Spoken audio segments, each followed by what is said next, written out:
आइए 5 तत्वों और 3 दोषों वात, पित्त, कफ का अन्वेषण करें।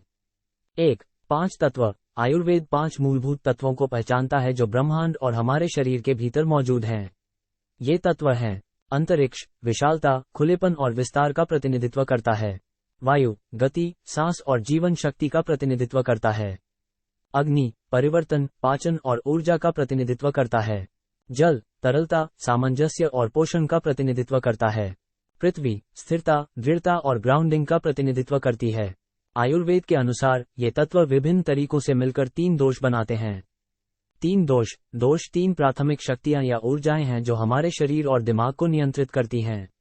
वे 5 तत्वों से उत्पन्न हुए हैं और उनमें विशिष्ट गुण हैं। 3 दोष हैं। वात दोष। वात अंतरिक्ष और वायु तत्वों का एक संयोजन है। ये गति, परिसंचरण, संचार और तंत्रिका तंत्र को नियंत्रित करता है।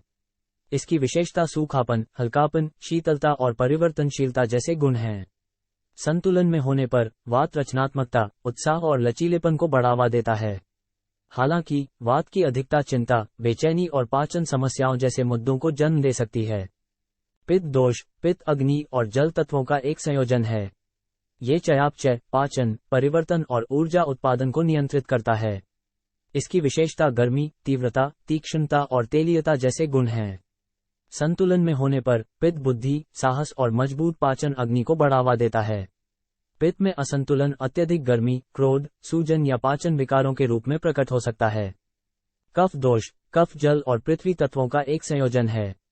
ये संरचना, स्थिरता, स्नेहन और विकास को नियंत्रित करता है। इसकी विशेषता भारीपन, शीतलता, नमी और स्थिरता जैसे गुण हैं। संतुलन में होने पर कफ शक्ति, सहनशक्ति, स्थिरता और भावनात्मक आधार प्रदान करता है। अतिरिक्त कफ से भारीपन, सुस्ती, भीड़ और वजन बढ़ने की भावना पैदा हो सकती है।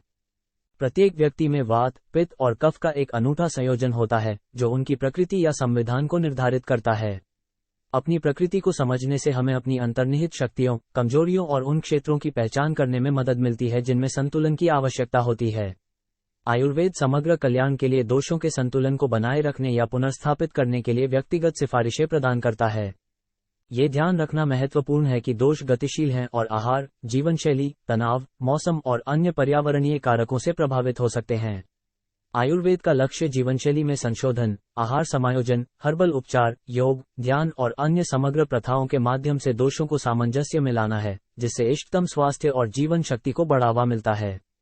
अगले वीडियो में हम प्रकृति, व्यक्तिगत संविधान की अवधारणा पर चर्चा करेंगे और यह स्वास्थ्य को कैसे प्रभावित करती है।